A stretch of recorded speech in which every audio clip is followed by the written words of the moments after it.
And let me introduce myself. I'm actually representing this EU-funded organization, and it's called GPTCM. And you can see here actually, GPTCM actually means good practice in the research of traditional Chinese medicine in the post-genomic era. And I was delighted when Vivian contacted me about, having this 1 hour or 90 minutes of, interaction with you people. So she actually gave me a title, Regulation and Education, and I'm grateful that Monique, Greer, and Daryl actually had, focus on the regulation and education. So the next one is supposed to show you two pictures, and this is the famous physician or naturalist that China has ever produced, and it's now a blank. And his name is Li Shizhen, and this is actually the great Henry VIII in his prime. And you can see the similarity there, East meets West. So you can see that they were contemporaries, 1518, and he was still alive in 1547. But the interesting thing is, in 1511, in the 30 years of King Henry VIII's reign, he actually had a decree, Herbalist Charter, and that is still active. And hopefully at Trinity College next year, we might actually celebrate the 500th anniversary of the Herbalist Charter. So I think you can see the similarity, I think, that our ancestors, whether from Old England or from Old China, they knew about herbs, of course in Europe too, and also, as we heard from Monique, in Africa and other parts of the world. But I think this is interesting. The Chinese word means, 中西医结合, that means East means West. So, and this is actually a very, very good example of how things are panning out. You can see this is GPTCM. You can see there are 10 work packages, 8 of which are really working. The number 9 and 10 are actually management and also the final meeting. You can see that is being led by, first of all, by Monique Simmons at Royal Botanic Gardens at Kew. There's quality control of Chinese herbal medicine, which is most important. If you got it wrong, all this falls, right? And then you have extraction technology and component analysis, which Derek Rees actually had highlighted how he extracted those materials and actually analyzed them year on year. And then now we're actually adding it, and of course he also mentioned toxicology, which is of most important. Any medicine, even if it doesn't work, even if it doesn't work, it must be safe. So toxicology is something which we actually feature quite highly. And that is being led by Institute of Medicinal Plant Development in China and also in Belgium.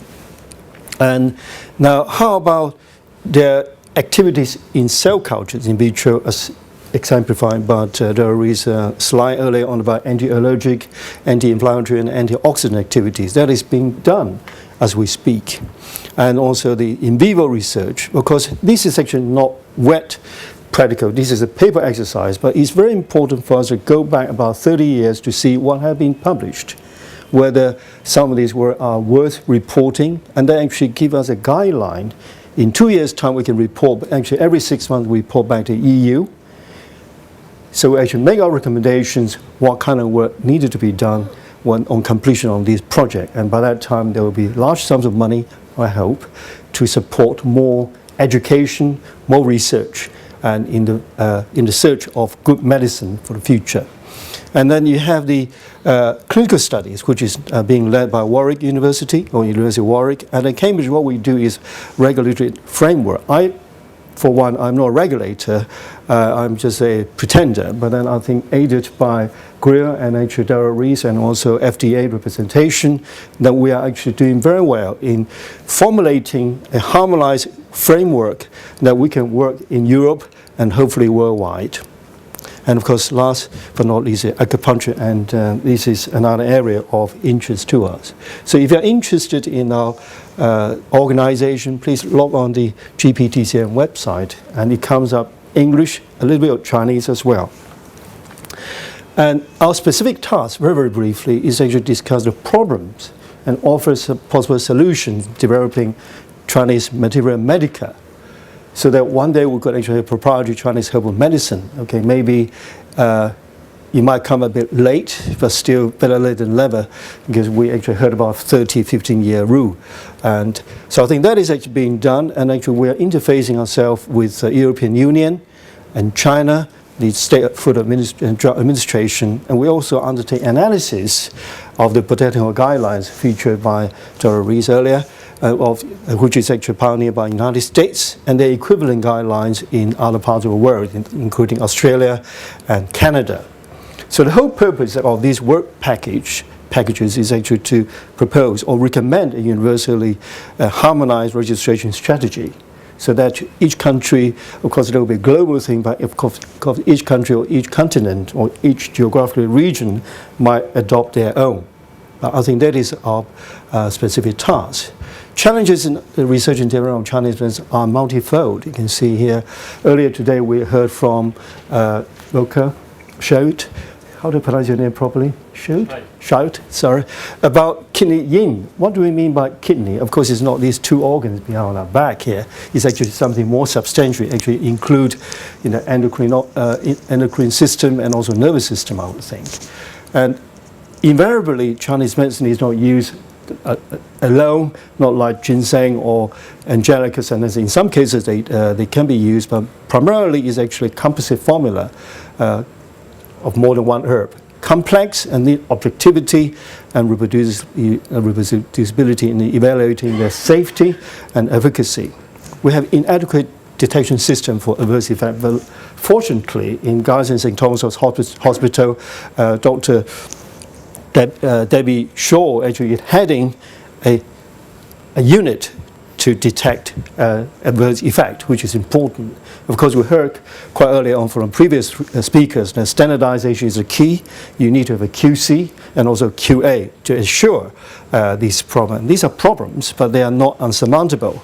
And as pharmacologists and life scientists, we are very, very keen to actually understand the cellular and molecular mechanism, how they work, so we actually can convince or educate our Western doctrine-trained doctors that herbal medicine do have their science in addition to the arts. And so I think regulatory issues are an important one. And a few case studies I thought I'd like to pull forward. And this is actually to reflect on what Daryl just told us about this development of Phytopica. And actually, it was actually started in the late 1990s. In Chinatown, we have Dr. Luo Dinghui, and she was then the president of ATCM. She actually treated some steroid-resistant eczema in children.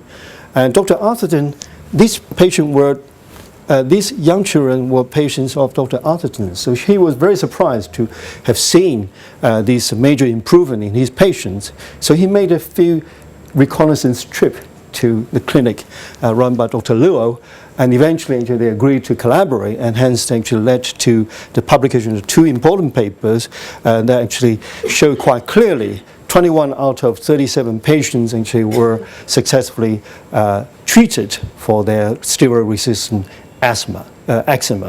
And this was actually then simplified from the 20 herbs to 10, and later on, as we heard earlier, been developed into a functional food product for canine skin conditions.